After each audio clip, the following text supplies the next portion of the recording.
And here's a promising player, Garrett Wilson. Powered by Last Riverside year FM. had 101.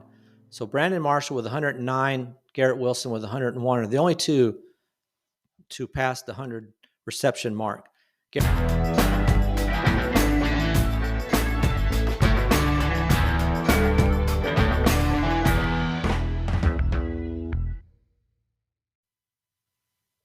Welcome to Just the Stats NFL, the show that covers the NFL statistical leaders from the all-time greats to the current players leading the NFL.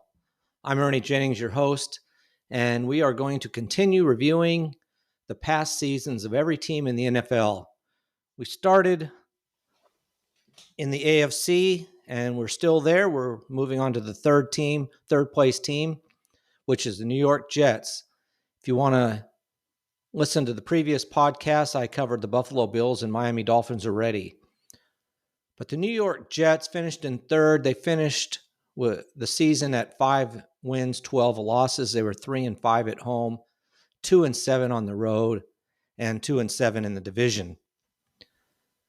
So how does this team of 2024 Jets compare to the Jets of the past?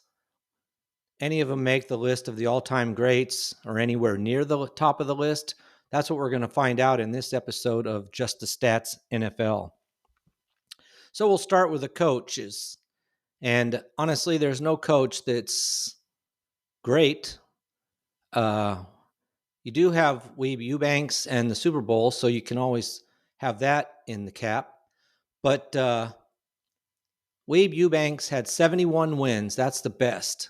But he also had 77 losses and 6 ties, with a winning percentage of .480. Joe Walton, 1983 to 89, had 53 wins. And I should say Weeb Eubank, 1963 to 1973. The first coach on this list with 29 wins is Bill Parcells, who has a actual winning record. He had 29 wins and 19 losses. You just don't have many coaches that have a winning record. Sammy Baugh, way back in 1960 and 61, went 14-14. He's a Hall of Famer as far as a player. Very amazing player. And when you look at his stats, he had a game where he intercepted 4 passes and threw 4 touchdown passes. There's a true two-way player. In fact, in that game, he was 3-way. He was also the punter. So, incredible player. And then, other than that, you have Al Groh, 1 year, 9-7.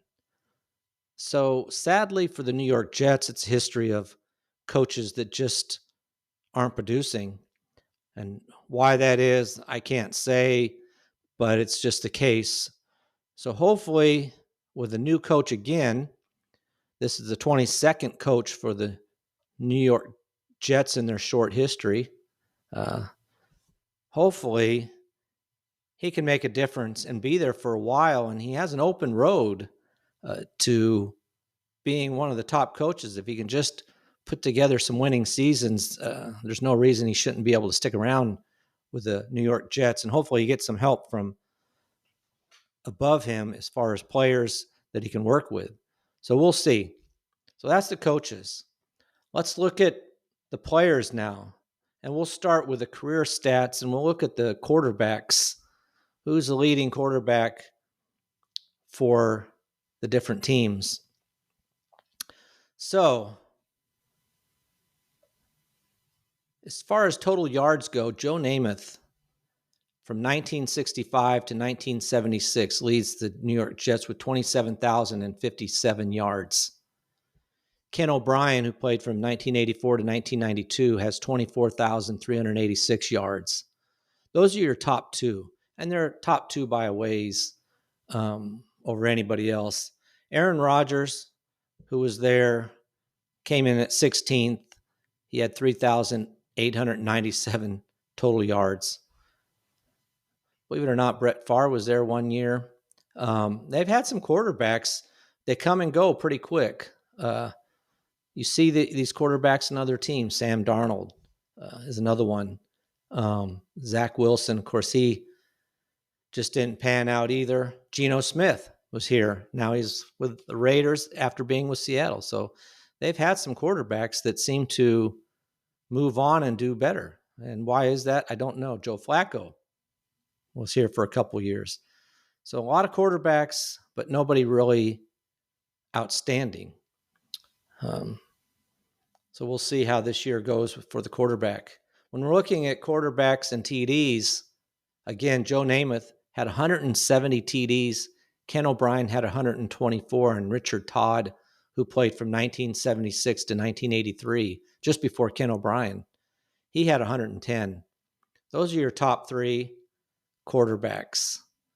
Aaron Rodgers had 28, so he was throwing some touchdowns fairly consistently, but just didn't play long enough to see how he really could have done. Now we look at interceptions. This is a stat that probably an older player has. Joe Namath, of course, by far, really, threw 215 interceptions. Richard Todd was second with only 138, and Ken O'Brien had 95. So, and I've mentioned this, I'll just say that it's easy to see the progression of interceptions as the years go. And in fact, the progression goes down percentage-wise of interceptions as we get closer to the current day. But yeah, Joe Namath had the most interceptions. Ken O'Brien, though, by far, was the quarterback for the New York Jets that was sacked the most. He had 338 times he was sacked. Richard Todd was second. Now, Ken O'Brien played from 1984 to 1992, and he was just sacked 338 times. That's incredible. It's got to hurt. Richard Todd, like I said, had 230, and then Joe Namath had 163. Zach Wilson, in his short time, had 113, so that's a lot of sacks in the couple, 3 years he played. Just rough for him. So those are your quarterbacks. Let's move on to the running backs career-wise and see what we've got. Well, we got a clear leader here with Curtis Martin, who played from 1998 to 2005. Only running back over 10,000 yards. He had 10,302 yards. Freeman McNeil from 1981 to 1992 had 8,074 yards. So those are your top two running backs. And when you look at current players, Breece Hall is number 16 on the list. He's got 2,333 yards. So a long ways. If he stays with the team, he's got quite a few years before he can catch Curtis Martin. But it's not that far. I mean, 10,000 is a lot, but not unreachable. So we'll see how he does. He's a good player, good running back.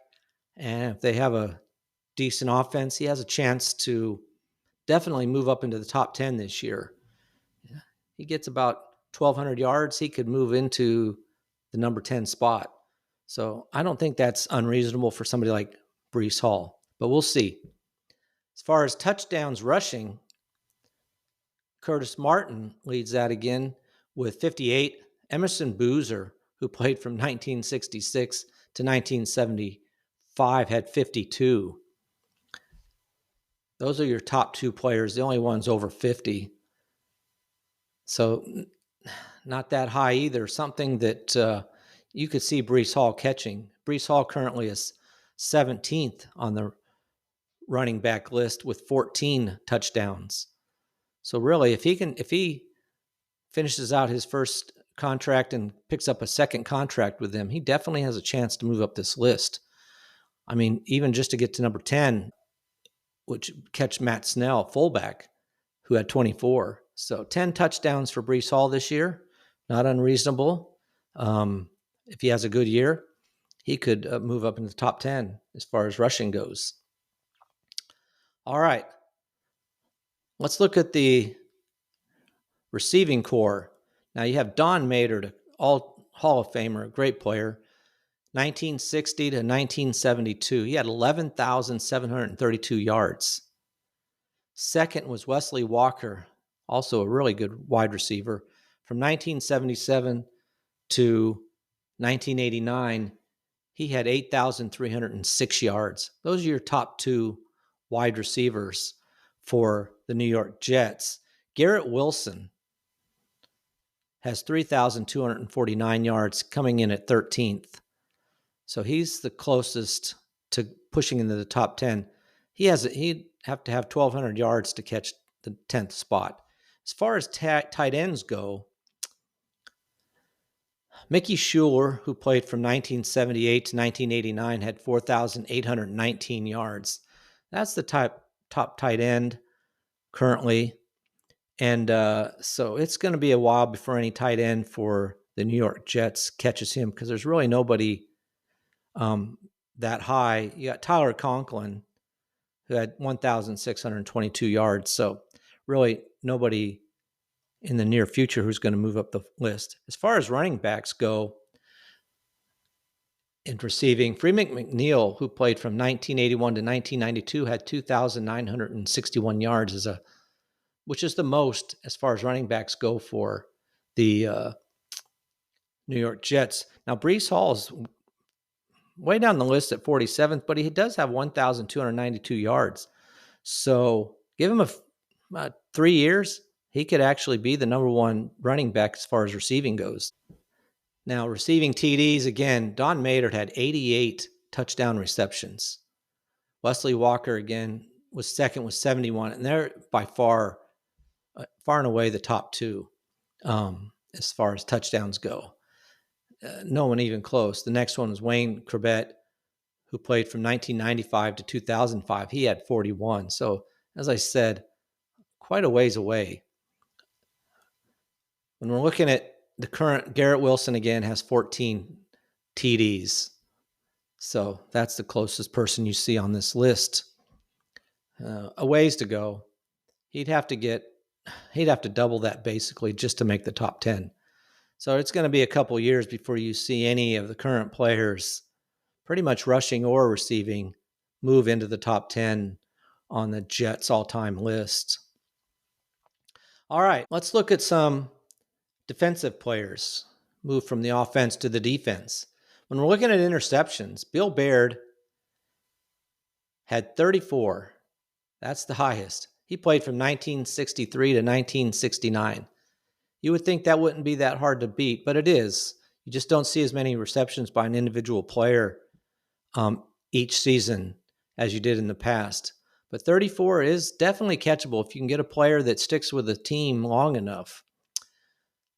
The most recent player that makes this top 10 would be Darrelle Revis, who was from 2007 to 2016. He had 25, which put him at third.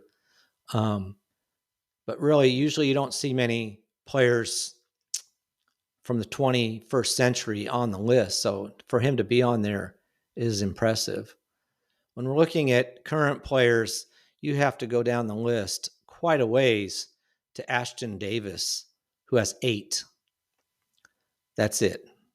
A long way. So again, another category where you don't see any current players anywhere near the top. It's a shame because a lot of players seem to come in here a couple, 3 years and they're gone again. Hopefully with Aaron Glenn, you get a team that can be consistent, same players year in, year out. You get a better team. You just can't have a winning team when your players last no longer than a few seasons at the most. But we'll see how this goes for the New York Jets as far as career records. So really nobody, whether it's quarterback and even coaches, when we're talking about players or coaches, there's nobody pushing the top 10. So we'll have to give it a couple of years. We'll look at this at the end of 2025 and see how some of the players have done. All right. Well, now possibly when we look at the single season offensive records, you might see some differences, and we'll see. So we'll start with the quarterbacks.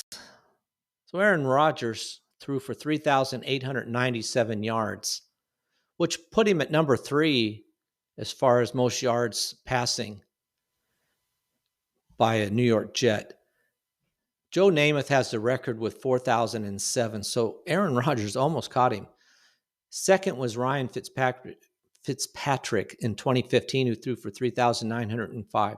This is the target that you get a quality quarterback. This target can be broken. I mean, there's quarterbacks that pass for over 5,000 yards.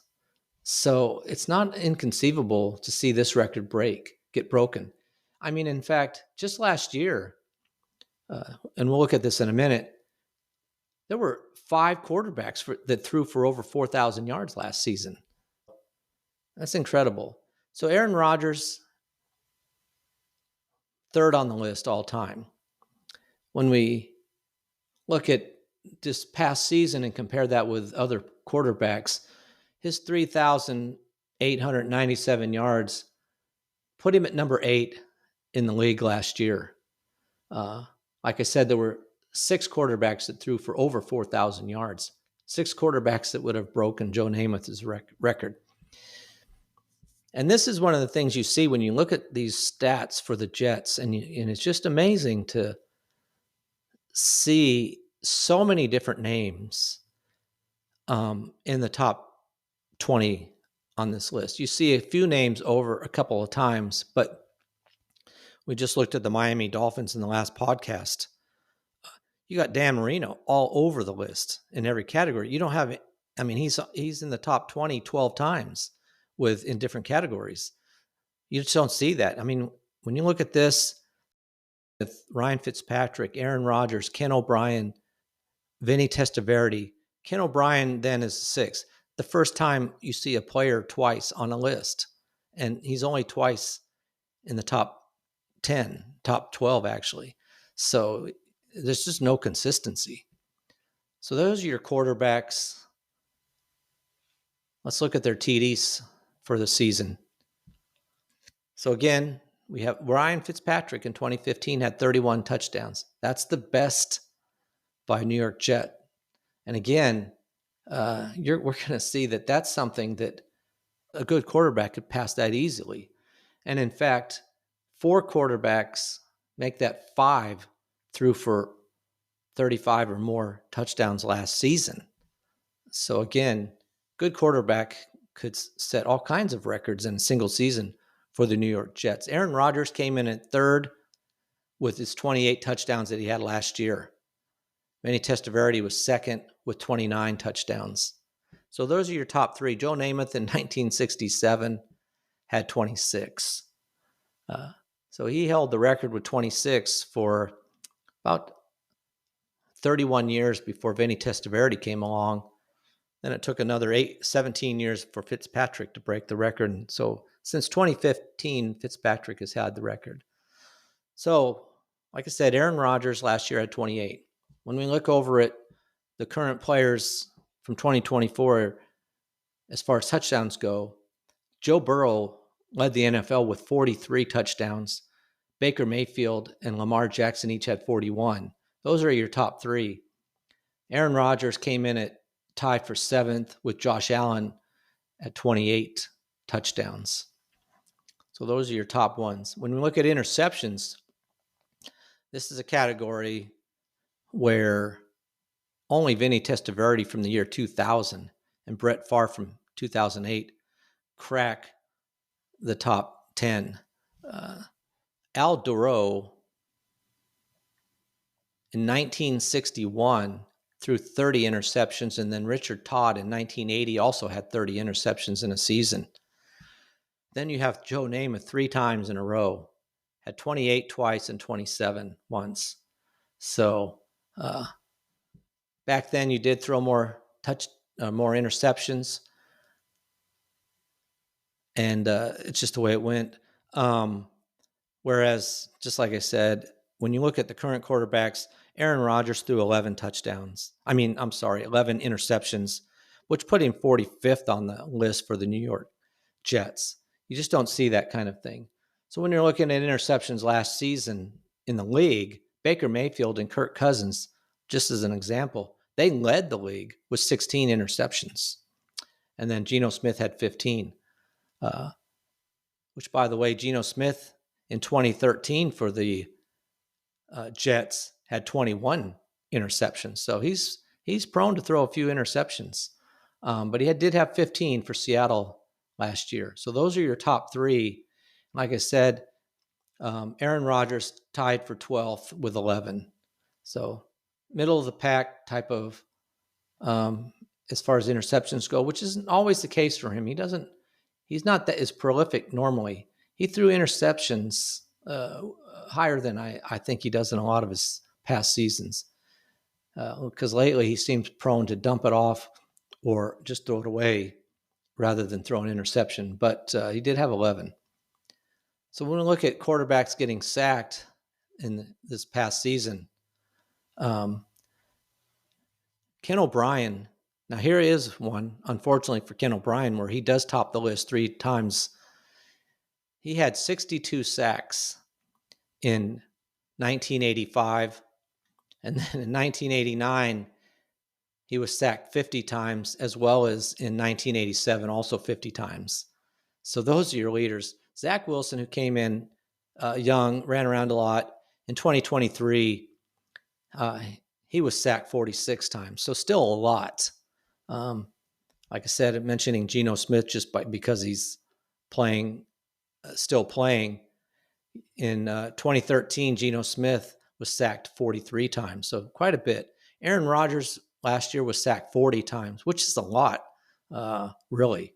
Too many times for somebody his age to be being sacked. They need to beef up this line for the quarterback if they're going to have any kind of success. And 40 times put Aaron Rodgers tied for 9th past season, a long ways from Caleb Williams, who was sacked 68 times. He would have set the record for the Jets if he had been playing for them. But 68 times is taking quite an amount of abuse. C.J. Stroud was second with 52. So you see a big difference between first and second last year. And like I said, Aaron Rodgers had 40. So, all right. Let's move on to the rushers for last year. So you do see a little bit of a possible upswing for the Jets. I mean, I like Breece Hall. But last year, he did not do that well. He had 876 yards. The year before that, he had 994. So we'll see how he does. But Curtis Martin holds the top 3 spots as far as running backs for the New York Jets. 2004, he had 1,697. 2001, 1,513. And then 1999, he had 1,464. Now, that's impressive to see him continually go up over those years. So he holds the top 3 spots as far as rushing. So when you look at Breece Hall last year with his 876 yards, doesn't put him too far up the list as far as rushers last year. Saquon Barkley, obviously, way up there at the top, him and Derrick Henry. Saquon Barkley had 2,005 yards, and Derrick Henry had 1,921. Quite a big difference between them and even third place by almost 500 yards, basically 400 and 500 yards. A huge difference. But with Breece Hall having 876 yards, that put him at 24th. The bottom third of the NFL as far as rushing goes. Played 16 games, so we'll see if there can be some kind of improvement. Hopefully the offensive line is better. Aaron Glenn can scheme up a better offense, and we'll see an improvement as far as the runners go. Comes to touchdowns. Thomas Jones, not Curtis Martin, led the New York Jets. Thomas Jones in 2009 had 14 touchdowns at rushing, and in 2008 he had 13. Curtis Martin came in at third with 12 in 2004. Those are your top 3 as far as touchdowns go in a single season. As far as Breece Hall goes, 50th. That's a shame. Only 5 touchdowns rushing last year. Did that twice. In 2023, also had 5. So definitely would like to see an improvement over those kind of numbers. When you're looking at comparing that with other players of 2024 touchdowns, Derrick Henry, Jamar Gibbs, James Cook all had 16 touchdowns, and Josh Jacobs had 15. So huge difference over what the Jets were producing. And in fact, Breece Hall was tied for 33rd, way down the list. So definite need for improvement as far as the running back game goes. Like I said, I don't think Breece Hall is a bad player, but we'll see. I could be wrong, but hopefully he can have a turnaround with a better coaching staff, better players on the line for him. All right, let's look at the receivers. This will be our last category. As far as reception goes, Brandon Marshall in 2015 had 101. And here's a promising player. Garrett Wilson last year had 101. So Brandon Marshall with 109, Garrett Wilson with 101 are the only two to pass the 100 reception mark. Garrett Wilson in 2023 had 95. So here's an area where Garrett Wilson could put his name at the top of the list several times. And hopefully he does. That's a bright spot for the New York Jets. And when you're looking at how that compares to other players in the NFL from 2024, Garrett Wilson with 101 receptions puts him tied for 7th with CeeDee Lamb. Jamar Chase led the NFL with 127 receptions, with Amon-Ra St. Brown having 115. So those are your top reception totals for 2024. When we're looking at other players other than wide receivers, Richie Anderson in the year 2000 as a fullback had 88 receptions. That's not bad for a fullback coming out of the backfield like that. And Mickey Schuler in 1985 as a tight end had 76. So those are your single game totals for those players. When you're looking at current players, like I said, Garrett Wilson topping out almost at the top of the list, coming in at number 2 as far as receptions go. And I'm looking way down the list here to find somebody other than a Breece Hall as a running back had 57 receptions last year, so quite a ways off the fullback record of 88 held by Richie Anderson. So, and as far as tight end goes, I don't even see. I'm looking for a tight end, any tight end, 2024. Tyler Conklin, 51. So really not the same type of use. 51 receptions for him. So we'll see if there's any type of improvement over that. All right. Moving from receptions to how many yards. So again, Brandon Marshall in 2015, the same year, he had 109 receptions, had 1,502 yards. Don Maynard, 1967, had 1,434 yards on only 71 receptions. And then in 1968, Don Maynard had 1,297 yards on only 57 receptions. And the reason you don't see Garrett Wilson up this list, even though he did have 101 receptions, he had 1,104 yards. And the difference is he only averaged 10.9 yards per reception, whereas Brandon Marshall averaged 13.8 on his 109. And then Don Maynard, when he had over 1,400 yards, averaged 20.2 yards a reception.